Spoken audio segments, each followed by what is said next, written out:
My son thought I hadn't seen him slip something strange into my wine during Christmas dinner, but I noticed every detail. When he walked away, I switched our glasses, turning his betrayal into his own trap. What happened to him next shocked me. Before we continue, please subscribe to the channel and write in the comments what time it is where you are now. The doorbell rang, not once, but in short, aggressive bursts that cut through the evening quiet of my living room. I set down my newspaper and glanced at the clock. 7:30 p.m. on a Tuesday. Who visits at this hour? I opened the door to find Cecil standing on my porch, shoulders hunched against the December cold. Leona stood behind him, her arms crossed, breath visible in small puffs. Before I could speak, my son pushed past me into the house. "We need to talk."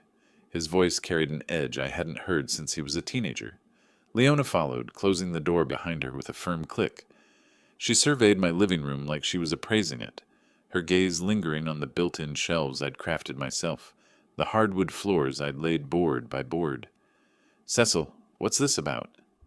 I backed toward my recliner, suddenly feeling like a stranger in my own home. He paced near the fireplace, his business casual clothes wrinkled, his usually neat hair disheveled. "It's about this house, Dad. About you sitting on a pile of money while we live in need." The words hit me like a physical blow. "Need? But you have a good job, a nice place." "Nice place?" Leona stepped forward, her voice sharp. "Lyman, we're crammed into a 2-bedroom apartment with 2 growing kids. Madison's sleeping in the living room, for heaven's sake." Cecil whirled around, his face flushed. "Dad, we need a bigger house now, not after you're dead. The kids are growing, and we can't wait for inheritance while you hoard wealth." I gripped the back of my chair. This house represented 40 years of my life. Every nail, every piece of trim, every perfectly fitted joint, all my work. "Cecil, son, this house is my work, my memories. After I'm gone, it'll be yours. Everything will be yours." "That's not good enough." His voice cracked with desperation. "We need the money today. Sell it, Dad. Move into a retirement community. Use the equity to help your family." Leona moved closer, her tone suddenly gentle, manipulative. "Lyman, be reasonable. We need the money today. The kids need space to grow, opportunities we can't provide, living paycheck to paycheck." "Reasonable?" Heat flared in my chest. "Reasonable? I built this with my own hands for 40 years. Every board, every room, this is my life's work." Cecil's face contorted with frustration. "Your life's work is worthless if it doesn't help your family. You're being selfish, Dad. Completely selfish." The accusation stung. I'd worked at construction sites in blazing summers and bitter winters, saved every penny, built this house as a legacy for him. Now he called me selfish for wanting to live in it. "Get out!" The words came quietly, but they carried the weight of my resolve. "Both of you, get out of my house." Cecil's eyes widened, then hardened. "Fine, but this isn't over, Dad. We'll find another way." They left without another word. The front door slammed, rattling the pictures on the wall. Through the window, I watched their car pull away, taillights disappearing into the December darkness. I stood alone in my living room, legs trembling, heart pounding against my ribs. The familiar walls seemed different now, not like home, but like something under siege. 90 minutes later, I still hadn't moved from where Cecil left me standing. The silence pressed against my ears, broken only by the house settling around me. My flannel shirt clung to my back, damp with cold sweat. I sank into my recliner, the leather creaking under my weight. My hands wouldn't stop shaking. In all my years, I'd never imagined my own son would speak to me that way, would look at me with such contempt. The living room felt different. I looked around at the crown molding I'd cut and fitted myself, at the hardwood floors I'd sanded smooth. Each surface held memories of calloused hands and aching backs, of Martha bringing me coffee during weekend projects. I stood and walked to the fireplace, running my fingers along the mantel I'd carved from a single piece of oak. "I remember mixing cement in winter," I whispered to the empty room, laying each brick when the mortar kept freezing. My wedding photo sat where it always had, Martha smiling in her yellow dress. I picked up the silver frame, her face blurring as my eyes filled. Martha would have known what to do. She always did. I moved to her favorite chair by the window and sat down, still holding the photograph. Martha had possessed a gift for seeing through people's anger to their real needs. Family above all else, Lyman, she used to say. When someone lashes out, they're usually afraid. Maybe Cecil was afraid. Maybe Leona too. Living in a cramped apartment with 2 children, watching their friends buy bigger houses while they struggled, that kind of pressure could make people desperate. The thought sent me upstairs to our old bedroom. In the closet behind Martha's hanging dresses that I couldn't bear to give away, I opened the small wall. Safe. The metal door swung open with a soft click. $10,000 in neat bundles. Money I'd saved over years, setting aside 20 here, 50 there. Every dollar represented something I didn't buy, some pleasure I denied myself, a new truck when the old one still ran, dinner out when peanut butter sandwiches would do. I lifted the money, feeling its weight. 10,000 wasn't the house money Cecil wanted, but it was real help. It could cover a down payment, give them a fresh start. It was love in tangible form. The bills felt crisp between my fingers as I counted them again. Tomorrow morning, I'd call Cecil. I'd apologize for losing my temper and offer him this gift. Maybe then he'd understand that I wasn't his enemy. I was his father, trying to help the only way I knew how. I returned the money to the safe, but left it unlocked. Tomorrow would bring reconciliation. Tomorrow, my son would remember that family came first. The next morning, I sat at my kitchen table with fresh coffee and yesterday's newspaper folded beside me. Sunlight streamed through the frost-edged window, casting familiar patterns across the oak surface I'd built and installed myself 20 years ago. I'd rehearsed the words a dozen times while making breakfast. Simple, direct, loving. An apology and an offer wrapped in the hope of healing. My hands trembled slightly as I dialed Cecil's number. The phone rang twice before his voice cut through the line, sharp and impatient. "What do you want, Dad?" Not exactly a warm greeting, but I pressed on. "Son, I want to help. I've been thinking about yesterday, and you're right. Family should come first. I have $10,000 in cash. It's yours." Silence stretched between us. Then Cecil's voice exploded through the speaker, loud enough that I had to hold the phone away from my ear. 10,000? Are you kidding me right now? Is this some kind of joke? I blinked, confused by his fury. "It's all the free money I have, son. I thought it could help with the down payment." "A down payment?" His laugh was bitter, cutting. "Dad, do you have any idea what houses cost? We can't even make a decent down payment with that pathetic amount." My coffee grew cold as I gripped the phone tighter. "Cecil, please. It's everything I've saved. It's meant with love." "Love?" His voice cracked with rage. "You greedy old man. You sit on hundreds of thousands in home equity, throwing us scraps like we're beggars. This is insulting." Heat flared in my chest. I worked for 40 years to build this house. Every penny of that money came from overtime shifts and skipped meals.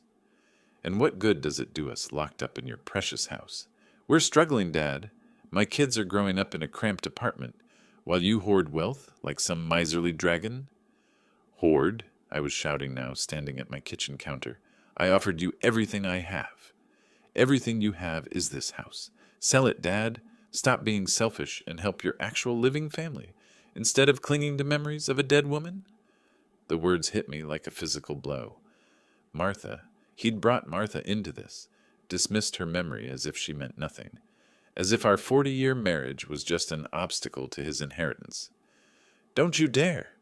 Face reality, old man. You're going to die in that house alone, and we'll sell it anyway.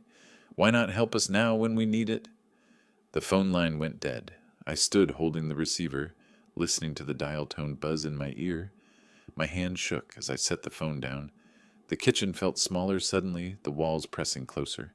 Outside, a neighbor's Christmas lights blinked cheerfully, mocking the darkness that had settled over my morning. The coffee had gone stone cold.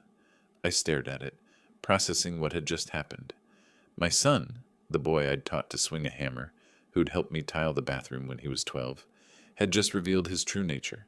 He didn't want my help, he wanted my house, and he was willing to destroy our relationship to get it. An hour after hanging up, I still sat in my kitchen chair, staring at the phone like it might ring again. The coffee had gone stone cold, a thin film forming on the surface. My hands had finally stopped shaking. I pushed myself up from the table and walked slowly into the living room. My legs felt unsteady, like I'd been sick for weeks. The morning sunlight slanted through the windows I'd installed myself, highlighting dust motes that danced in the air. On the mantel sat a framed photo of Cecil at age 8, grinning with a gap-toothed smile. He'd been helping me install the kitchen cabinets that weekend, handing me screws and holding boards in place. Such small hands then, eager to help his old man build something lasting. I picked up the frame, running my thumb across the glass. 35 years ago, he'd broken his arm falling off his bike. I'd held him in this very chair while Martha called the doctor, feeling his small body shake with tears against my chest. Where had that boy gone? College tuition, $42,000. I'd worked double shifts for 3 years to pay it off. His first car when he graduated, $8,000. The wedding Leona insisted on, $15,000 more than Martha and I had spent on our entire first year of marriage. And this morning he called me a greedy old man. I set the photo back down, my jaw clenching tight. The memories kept coming, unbidden and sharp, teaching him to drive in the empty church parking lot, helping him move into his first apartment, co-signing the loan for his second car when his credit wasn't good enough. Every sacrifice, every extra hour worked, every vacation Martha and I didn't take so we could help our son build his life. And for what? So he could stand in my living room and demand I sell the house I'd built with my own hands? I paced to the window, looking out at my front yard. Mrs. Peterson across the street was already hanging Christmas lights, humming as she worked. Normal people doing normal things, not having their hearts ripped out by ungrateful children. The anger felt good, clean and sharp, cutting through the hurt like a blade. I straightened my shoulders, feeling something settle into place behind my ribs, something hard and final. I'd raised Cecil, supported him, loved him unconditionally for 42 years, and he'd thrown it back in my face for money, called me greedy for wanting to live in the house I'd spent decades building. That's it. Enough.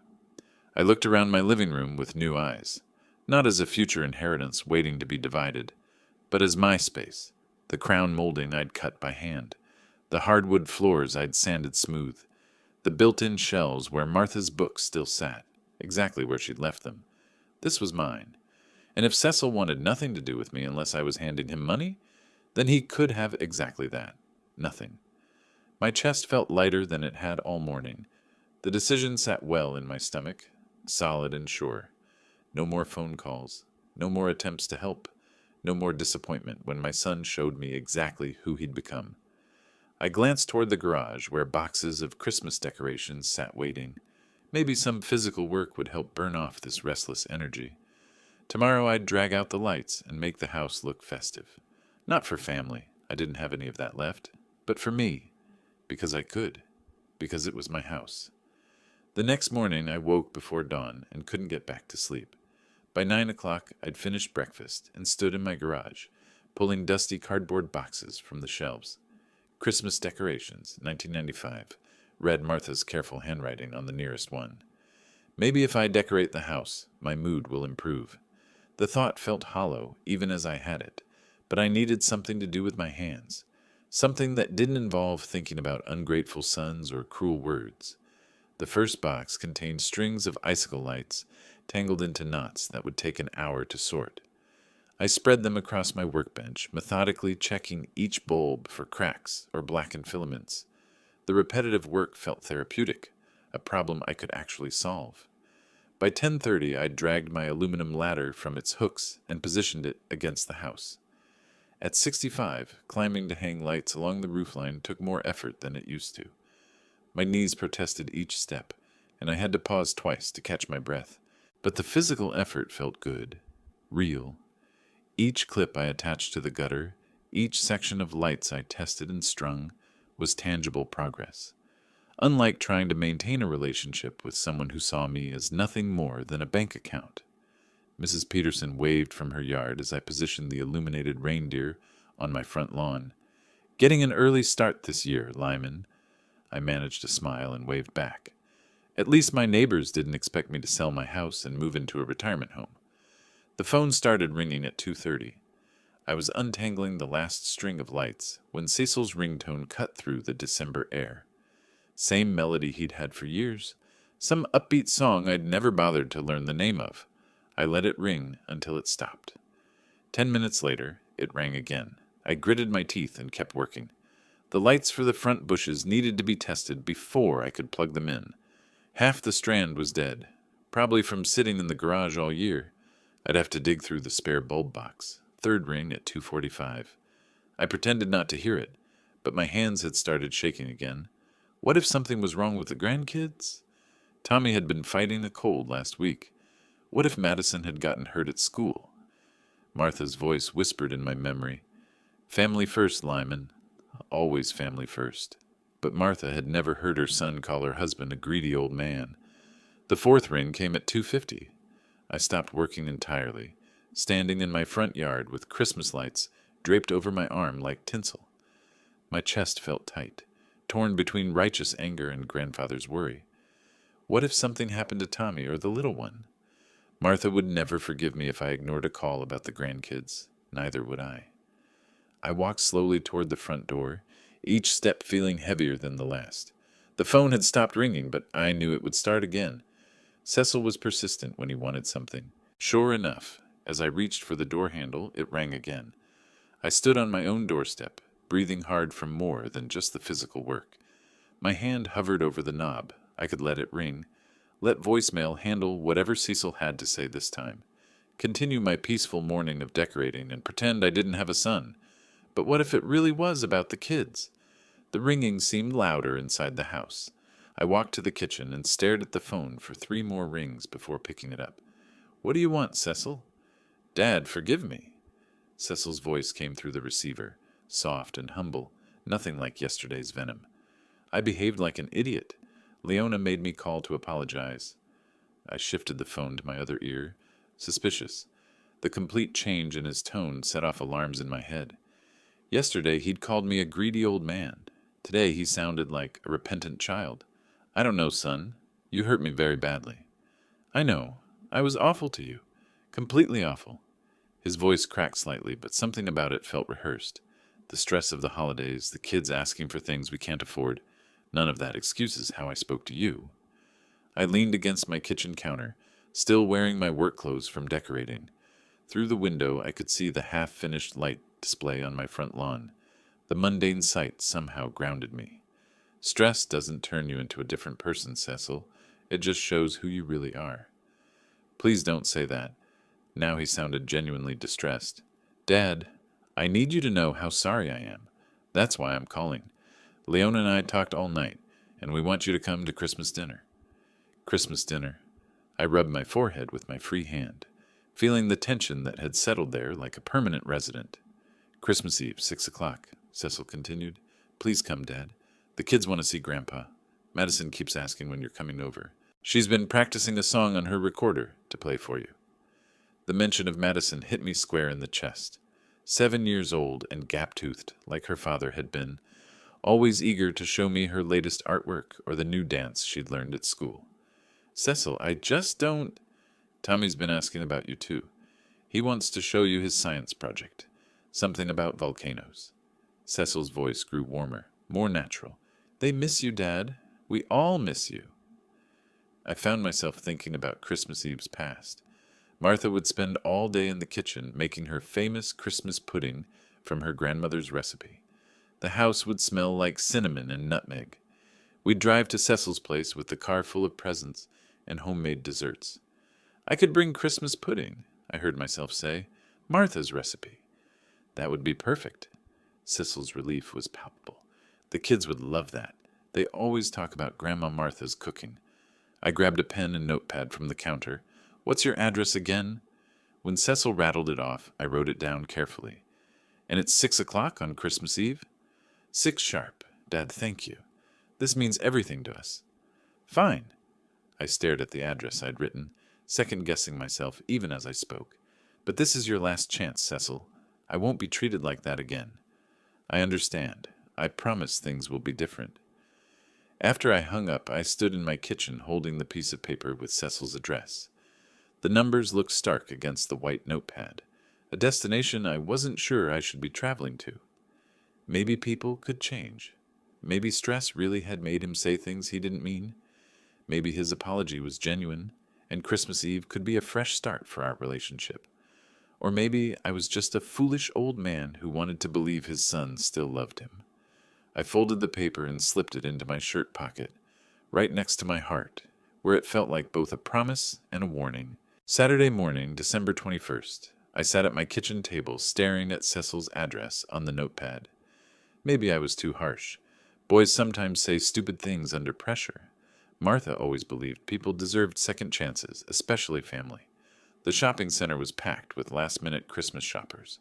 I circled the parking lot 3 times before finding a spot near the back.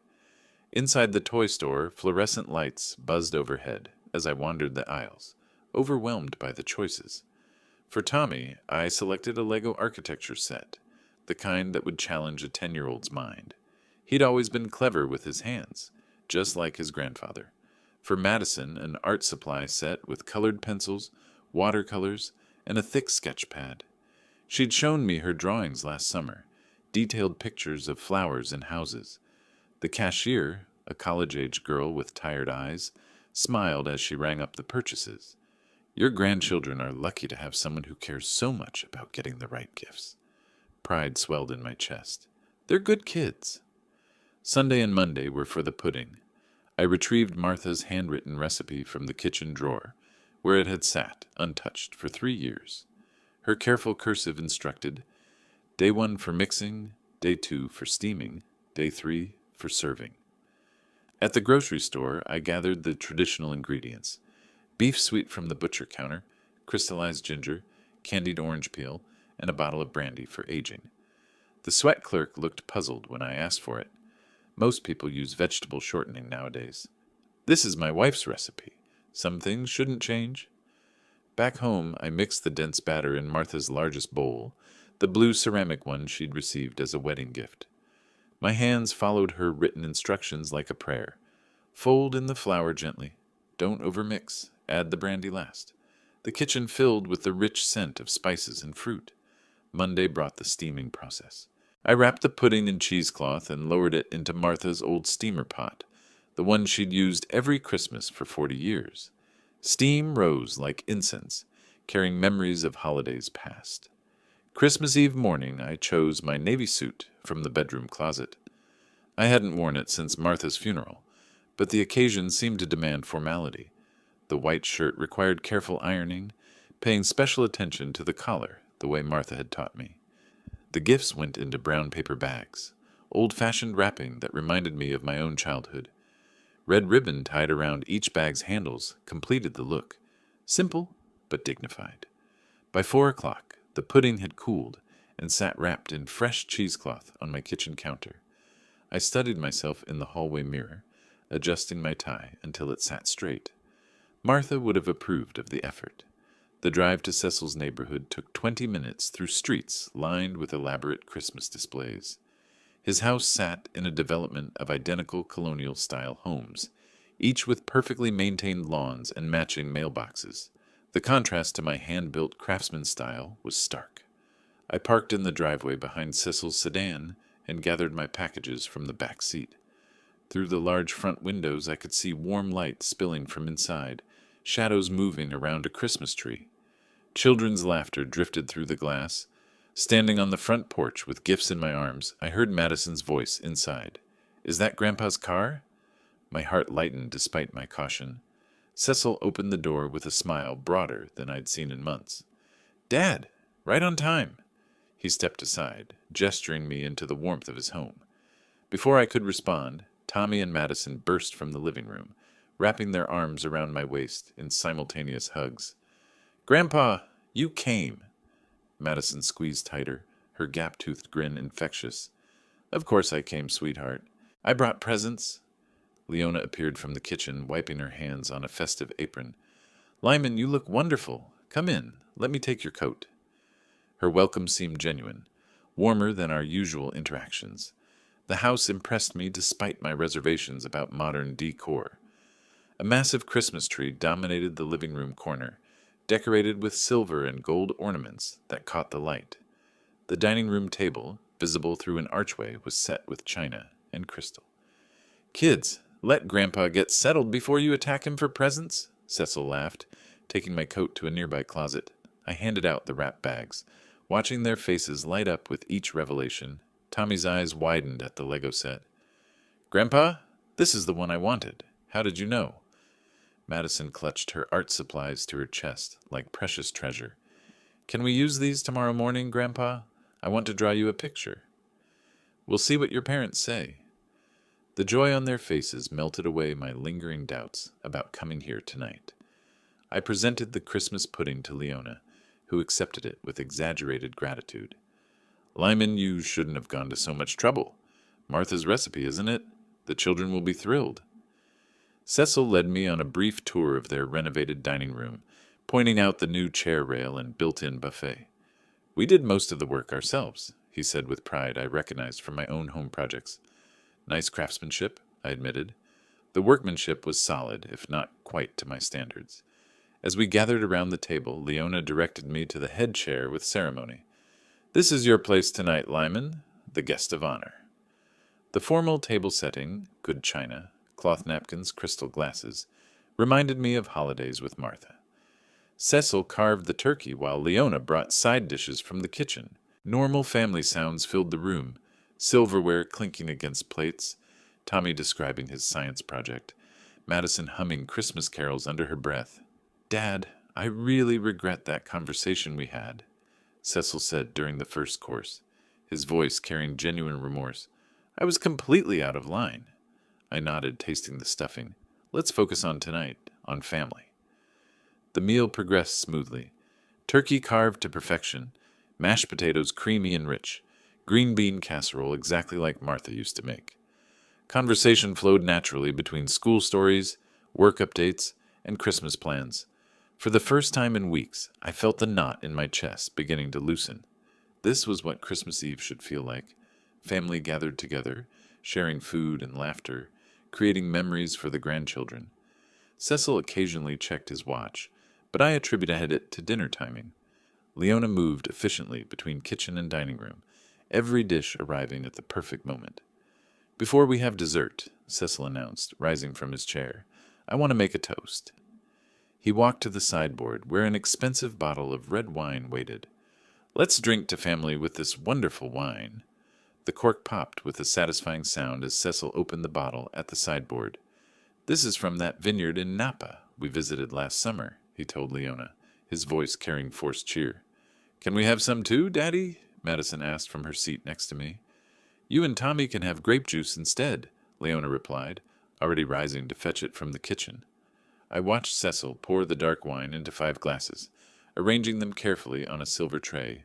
His movements seemed precise, almost rehearsed, as he positioned each glass in a specific spot on the tray.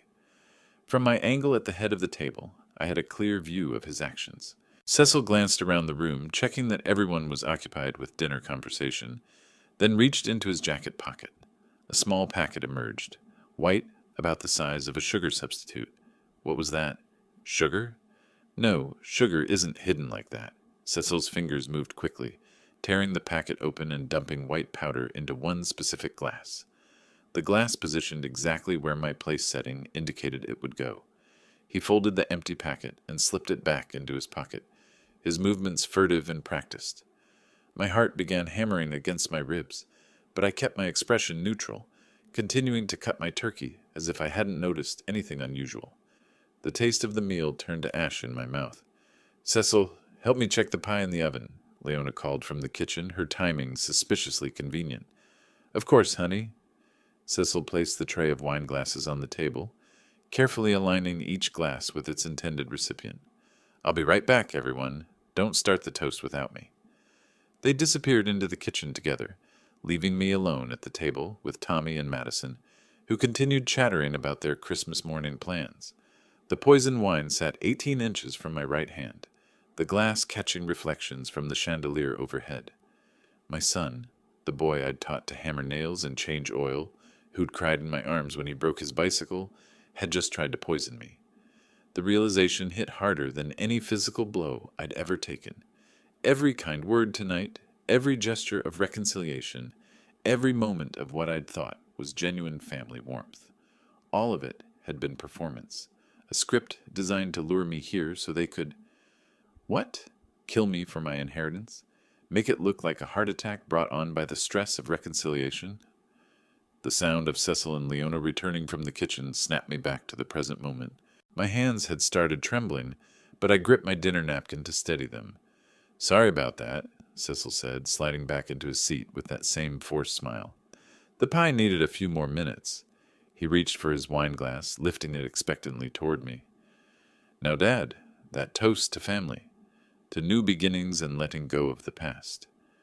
I stared at the poisoned glass, my mind racing through options. Confront him now? Pretend to drink and see what happened? Call the police? What proof did I have beyond what I'd witnessed? Cecil's smile wavered slightly as he waited for me to pick up my glass. The room fell silent, except for the grandfather clock ticking in the corner and my own thundering heartbeat. Cecil and Leona returned from the kitchen wearing expressions of poorly concealed relief. They settled back into their chairs as if nothing had happened, but I caught the meaningful glance they exchanged. "Now then," Cecil announced, lifting his wineglass with theatrical flourish. He distributed the glasses around the table, each one placed deliberately in front of its intended recipient. "To family and forgiveness." Tommy and Madison raised their juice cups with giggles, mimicking the adult toast. Cecil's face glowed with confidence as he lifted his glass toward mine, waiting for me to follow suit. I raised my glass slowly, watching his expression with interest. "To getting what we deserve." We all drank together, Cecil taking a deep, satisfied gulp, Leona sipping nervously while watching me intently for immediate effects, the children draining their juice with enthusiasm. I took only the smallest taste, just enough to wet my lips. Cecil set down his glass with a satisfied smile, checking his watch discreetly. How long had they expected their little surprise to take effect? 20 minutes? An hour? I placed my glass on the table with deliberate care and fixed my son with a steady gaze. "Cecil, what did you put in my glass?" The color drained from his face instantly. "What? Nothing. I don't understand what you mean." His voice cracked on the last word, too high and too fast. The dining room fell silent except for the grandfather clock ticking in the corner. Tommy and Madison looked between their parents and me with growing confusion. Leona's face had gone white as fresh snow, her hand frozen halfway to her mouth. I leaned back in my chair, completely calm. "Then you won't mind that I switched our glasses while you were in the kitchen?" The words hit Cecil like a physical blow. His mouth opened and closed soundlessly as comprehension dawned across his features. The confident mask crumbled, replaced by raw terror. "What?" The word exploded from his throat as he shot to his feet, knocking his chair backward. His hands flew to his stomach, then his mouth, as if he could somehow prevent what he'd already swallowed. "What's wrong with Daddy?" Madison's small voice cut through the chaos, tears starting to form in her eyes. Cecil didn't answer. He doubled over slightly, one hand braced against the table, the other pressed to his mouth. His face had taken on a greenish pallor that would have been comical under different circumstances. "The bathroom," he gasped, stumbling toward the hallway. "I need—" He didn't finish the sentence. The sound of his footsteps pounding down the hall was followed by the bathroom door slamming shut, with enough force to rattle the pictures on the walls. Then came the retching. Violent, desperate sounds that echoed through the house, punctuated by Cecil's panicked gasps for air between waves of sickness. I remained seated at the head of the table, cutting another piece of turkey as if nothing unusual had occurred. The children had started crying now, clinging to each other while their mother stood frozen in shock. Leona's eyes darted between the hallway where her husband's suffering continued, and my serene expression. She opened her mouth to speak, then closed it again, apparently at a loss for words. Perfect. After 42 years of being Cecil's father, I'd finally taught him a lesson he'd never forget. Leona approached me with trembling hands, her face streaked with tears that might have been genuine. "You don't understand. We needed the money." Her voice pitched higher with each word, desperation making her careless. I set down my fork and looked at her with the same expression I'd give a stranger. "You wanted to kill me for inheritance?" From the bathroom came another wave of violent retching, followed by Cecil's weak moaning. The sound made Madison sob harder, while Tommy tried awkwardly to comfort his little sister. "It was only a sleeping drug." Leona's words tumbled out in a rush. "We wanted you to change your will. Nothing permanent, just... We needed you to understand how desperate we are." "Lies. I stood slowly, my legs steady despite everything. You gave him enough to make him violently ill. If that was just a sleeping pill, you'd have crushed up a bottle. Leona's composure cracked completely. The mortgage payments are crushing us. The children need things we can't afford. You're sitting on hundreds of thousands while we struggle every month. Cecil's anguished groans echoed from the hallway, punctuating her desperate justifications. I offered you $10,000, I reminded her coldly. Your husband called me a greedy old man and hung up on me. That's nothing compared to what you have. Leona's desperation had transformed into fury, her mask finally slipping completely. You could sell that house and live anywhere. Why should you hoard wealth while your own grandchildren go without? The children were openly sobbing now, huddled together on Tommy's chair like refugees from a war zone. They'd never seen adults behave this way, never witnessed the ugly reality behind grown-up desperation. I walked to the coat closet and retrieved my jacket, moving with careful deliberation. I'm leaving, and never coming back. Wait, Leona followed me, alternating between pleading and threats. You can't just abandon them. Think about Tommy and Madison. I turned to face the children, who looked up at me with tear-stained faces and confusion in their eyes. I'm sorry you had to see this. The gifts are yours to keep. Tommy wiped his nose on his sleeve. Grandpa, why is Daddy so sick? Ask your mother. I pulled on my coat, checked that I had my car keys. She has all the answers. Leona grabbed my arm as I reached for the door handle. If you leave now, we'll tell everyone what you did. We'll call the police. I looked down at her hand on my sleeve until she released it. Tell them what? That your husband tried to poison me and accidentally poisoned himself instead? That should be an interesting conversation. The bathroom had gone quiet. Either Cecil had passed out or exhausted himself. Either way, it wasn't my problem anymore.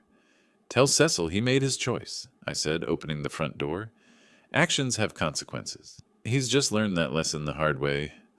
I walked to my car without looking back, even when I heard Leona screaming my name from the doorway. The engine turned over smoothly, reliable as always, and I drove away into the cold December night. In my rearview mirror, I could see her silhouette in the doorframe, but I didn't slow down. Some bridges, once burned, should stay that way. Christmas morning arrived gray and quiet in my empty house. I woke to silence, made coffee in my own kitchen, and felt no regret whatsoever about the previous evening's events. Justice served cold tastes remarkably satisfying. The neighborhood showed signs of normal Christmas activity. Cars in driveways, children's voices carrying across yards, the comfortable chaos of families opening presents. I watched from my front window, content with my solitude, Martha's memory keeping me company. 3 days later, Mrs. Patterson leaned over our shared fence while I was checking my mailbox. Lyman, did you hear? Cecil's been in the hospital since Christmas Eve. Something terrible with his stomach? I arranged my features into appropriate concern. How awful. Is he recovering? Poor Leona's been there every day with the children. The doctors aren't sure what caused it. Some kind of severe food poisoning or reaction. She shook her head sympathetically. You know how these things can happen during the holidays. Rich food, too much excitement. Indeed. Please give her my regards when you see her. Mrs. Patterson studied my face carefully, perhaps hoping for more dramatic reaction to news about my son. Will you be visiting him at the hospital? I'm sure he's in good hands with the medical staff. That evening I sat in Martha's favorite chair and considered Cecil's situation. The boy had gotten a taste of his own medicine, quite literally. Whatever he'd planned to give me had obviously been stronger than Leona claimed. Sleeping pills didn't typically require hospitalization. By December 30th, I'd made my decision. The phone call to my lawyer was brief and professional. The law office smelled of leather and old books, exactly as it should. Mr. Hendricks had handled Martha's estate, and knew me as a careful, practical man who didn't make impulsive decisions. Are you certain about this decision, Mr. Sims? He reviewed the new will documents with practiced eyes. This represents a significant change from your previous arrangements. Someone who tries to poison his own father doesn't deserve inheritance, I stated flatly. The house and my savings will go to St. Jude's Children's Hospital. The grandchildren will receive trust funds when they turn 25, enough for college and a start in life, but not enough to make them lazy. Mr. Hendricks nodded slowly. And your son and daughter-in-law receive nothing. Nothing? They've shown their true nature. The signing ceremony was simple but satisfying. My signature across the bottom of each page felt like drawing a line under an unfortunate chapter of my life. 2 witnesses from the office signed after me, making the document legally binding. January the 2nd brought a crisp, clear morning. I returned home from the lawyer's office with a copy of my new will, which I placed in the wall, safe where the old one had lived. The thick envelope fit perfectly in the space Martha's jewelry box had once occupied. Looking around my living room, I felt profound satisfaction. The house truly belonged to me now, not as something waiting to be inherited, but as my sanctuary until the day I died. Cecil had taught me an invaluable lesson about family loyalty, though probably not the one he'd intended. Martha's photograph smiled at me from the mantel. I raised my coffee cup in a small salute. You would approve, dear. I protected what we built together. If you like this story, please like this video, subscribe to the channel, and share your impressions of this story in the comments. To listen to the next story, click on the box on the left. Thank you for watching.